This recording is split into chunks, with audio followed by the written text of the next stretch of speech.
35 class diesel reversing a grain train around my layout. Grain train consisting of 4 Lima grain hoppers and 2 CMD grain boxcars.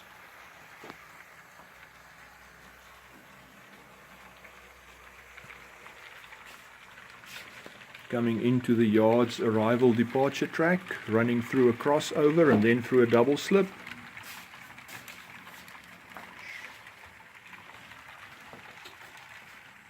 And then once it is through the departure track, out onto the main line again.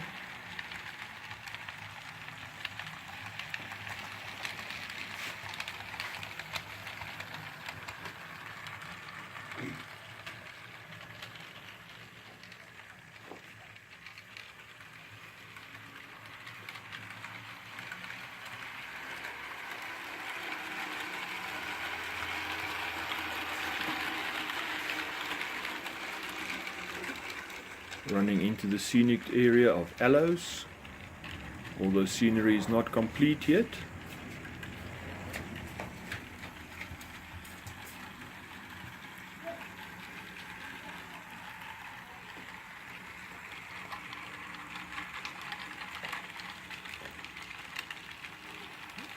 And we are back where we started at the cement elevator.